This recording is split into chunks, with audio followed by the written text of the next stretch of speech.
So I recently bought a synth, and it's definitely changed how I made music quite a lot, because the way I used to work was very much a case of never have anything as audio where possible, pretty much, because then I can come back and change it later, whereas if I turn it into audio, I can't really change it. So I would refrain from turning things into audio unless I specifically wanted it in audio for a specific reason. So this has definitely changed how I make music a lot, but it's, I would say, probably for the better. I haven't once really gone, oh man, I regret doing that. So that's pretty good. Since I bought the synth, I have bought a few other things which I want to show you, which is kind of why I'm making this video, because I find that pretty exciting, and I just kind of wanted to share this because I think it's pretty cool. So hopefully it's interesting to you. Now please excuse this LED light strip, which will just not stick. That's very frustrating. I really wish it would stick, but it just doesn't. So I have to get something to stick it on properly. But this little rack unit, I got this while I was helping one of my mum's friends. He was like, oh, I have a spare rack unit if you want it. So yes, please. And I bought a patch bay, as you can see here. And I've got a chorus pedal, a loop pedal, which I need to wire in. And I've also got another pedal to show you. Here we are under my desk, and I've got another box. This arrived today from eBay. And it's another pedal. Last one, I promise, for the time being, till I make some more money and I can afford more. This is a overdrive pedal. Now, one thing I really want to do, which will definitely be in the future because I can't find any on eBay and they're really expensive to buy new, but I want to get a telescopic sliding drawer to put under the patch bay so that I can put my pedals on that and just slide it out as I need it and then slide it back in when I'm done. New, they seem to be about 40 quid, which I'm just not going to pay for at the moment. I can't pay for it at the moment anyway. So potentially in the future, I did think about trying to make one, but I felt like that's probably more hassle than it's really worth. So what I'm going to do now is take out the patch bay, wire in the loop pedal and this overdrive pedal. I've also got a couple of other cables that I'm going to wire between the back of my interface, the patch bay, and then my monitors. Reason being is I can send something specifically out of my outputs into the patch bay, route that through a pedal, and then record that back in, which is pretty handy. So yeah, that's the plan.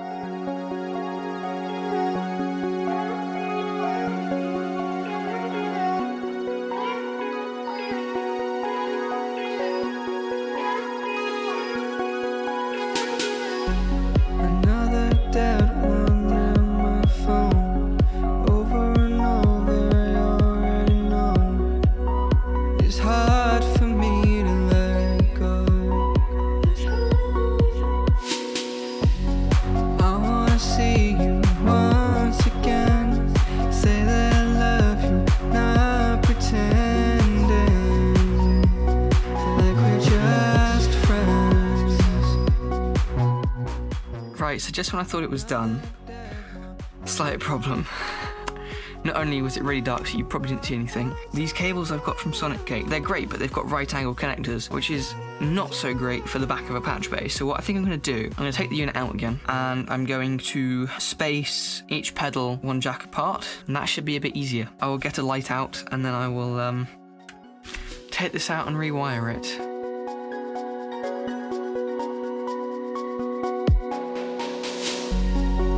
And I'm driving home again. It's just me, my music and me.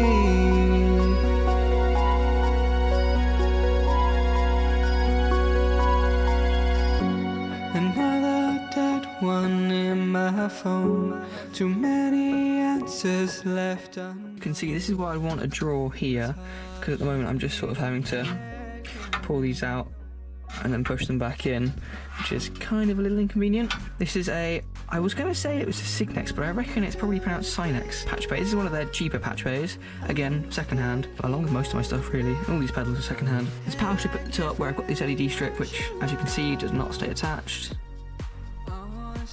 It's staying attached. This is unheard of. I've just got 3 patch leads because this patch bay came with 6 of these leads and 3 of them are dead. Yeah, channel 1 and 2, left and right for the synth. 6, 8 and 10 will be pedals, and then 14 and 15, these are my outputs. I guess now it's time to test.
Right, hopefully that's going to be enough to get started. I just want to create something now. It's very exciting having all this stuff set up. It's so fun to mess around with, and I'm really happy with the results. I think they sound really good, so let's go and polish them up in the DAW. Okay, so welcome to the DAW. We're going to be using FL today. I've got all the recordings in here. Main chords, okay. I'm just going to label up all of these channels. This, I thought it sounded really kind of like watery, and I sort of wanted to experiment a bit with that, which is why I recorded that. Probably not necessarily going to use this, but I just thought it would be something cool to record and come back to later. From about there. And I thought it would just be something that could fade out like a little effect. And then we've got another bass here.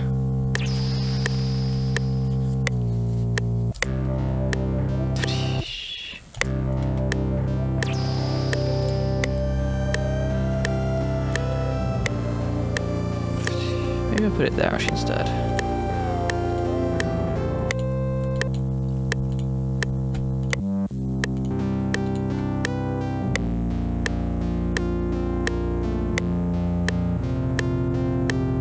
This harsh lead, I've had a thought. Kilohertz, I believe today, released a new plugin, and I want to give it a little try. So it's the Kilohertz filter table.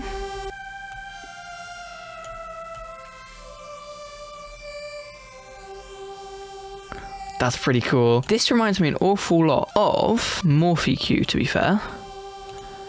Except MorphEQ, I don't really understand how to work it. What I was kind of thinking, maybe just a Filter Freak. I might just use Filter Freak 1, to be honest. Maybe a bit of Tremolator or something as well. Maybe some Pan Man. That's cool.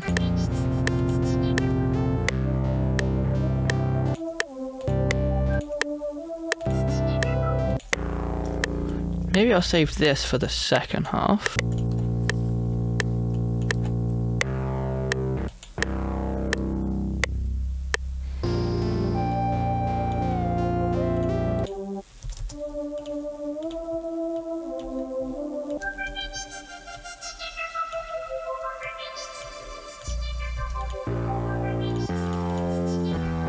Right, now then, we've got this automation clip. What I want to do is just automate the reverb up.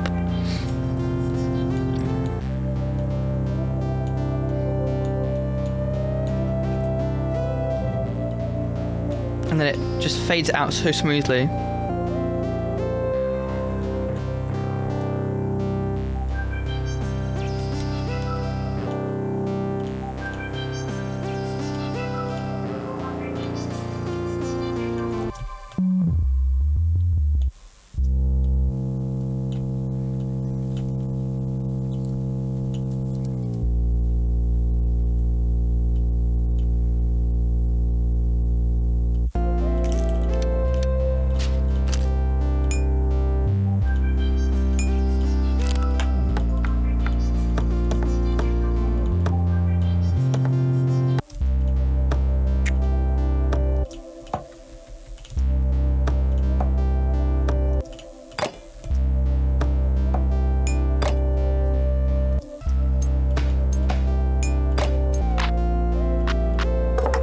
Actually, that might work quite nicely. I'm still going to look for sort of a noose.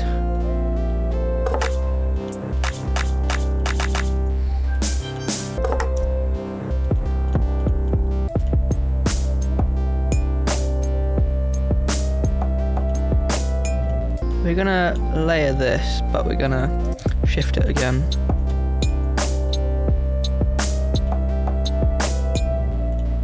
We had a little bit of swing to the whole thing.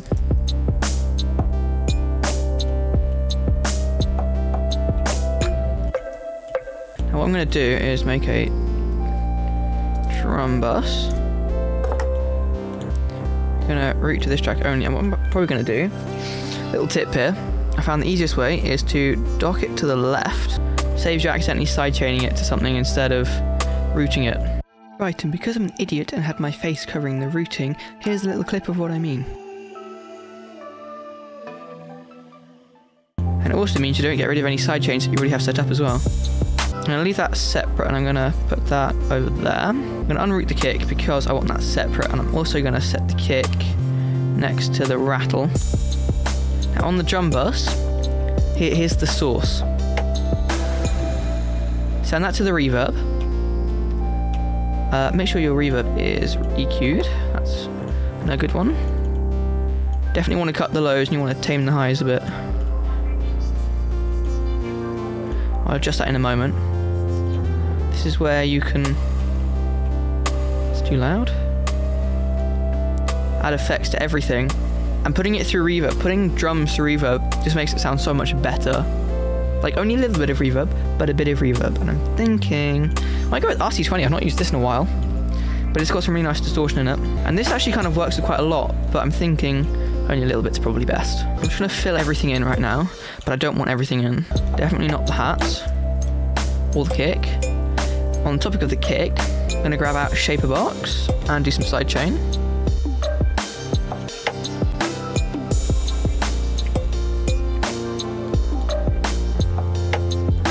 This one's quite a nice one.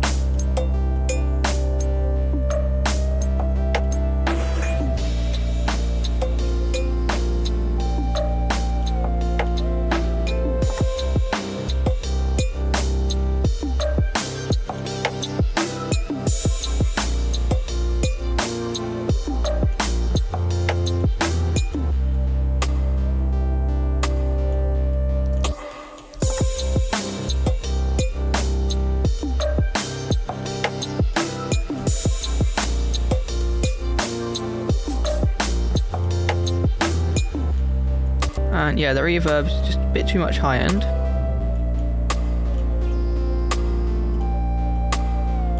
Same for this one. And I'll probably take even more low end out because there's no low end stuff in there, so we don't really want any of that muddy reverb there.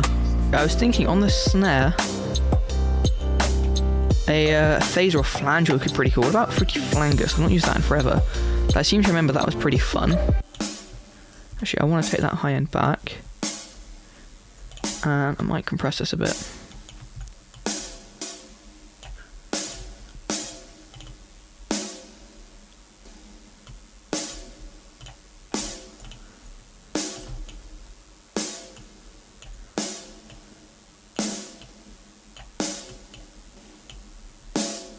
That's weird. That sounds like it's in front of me.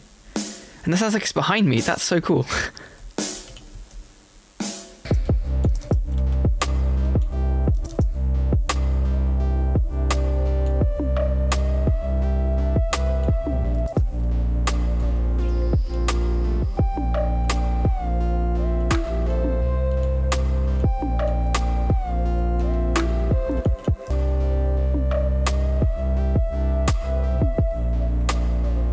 Pretty cool.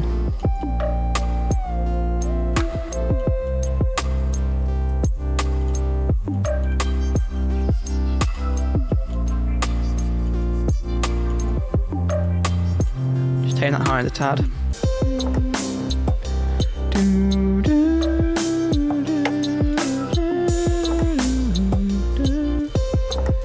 going to resample that. Isn't this convenient? One of my favourite plugins of all time, honestly. Oh, we could open it in a granulizer as well. That could be fun.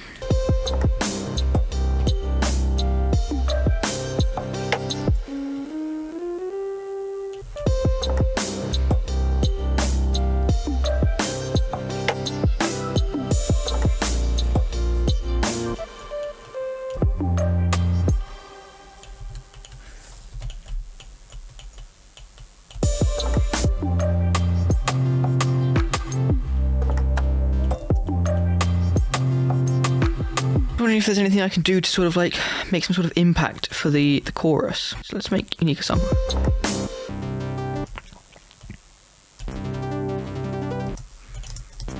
And what if I pitch up?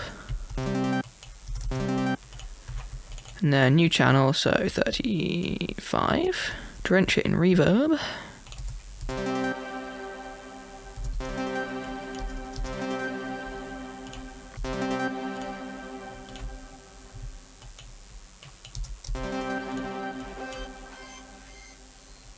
That's nice.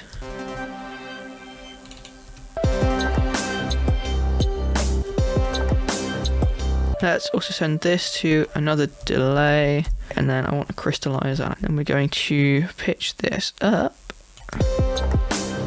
Definitely going to need an EQ after that, because that will always get a little bit too much.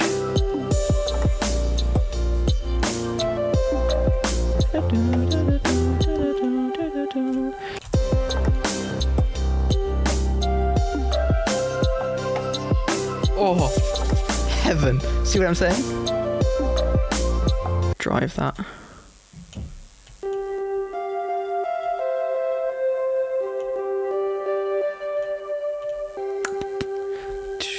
Right, okay, drum fill.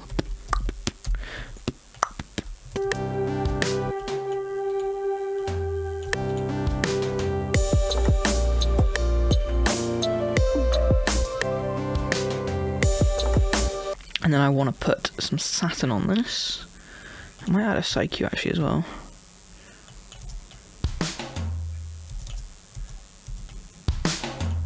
Oh yeah, nice. Okay, and then what I want to do is I want to tighten it up with satin, because it's got a really nice dynamics control. Then I want to get rid of that just with a gate, so Pro G would be fine.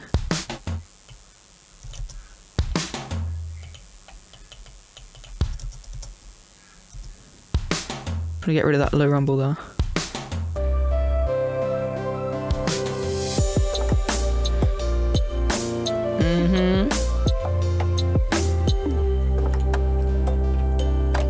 Okay, well thank you very much for watching this video. I do hope you enjoyed it. It's been very exciting for me, so I hope that it's kind of inspiring or exciting to someone else as well. Yeah, I'm not sure when I next see you. As I've been saying on streams recently, because I do stream by the way, I've not really had many ideas for videos, and I don't really want to just make a video for the sake of making a video. I want it to be something that is interesting, at least to me, and that I find exciting and that I think is going to be interesting to watch.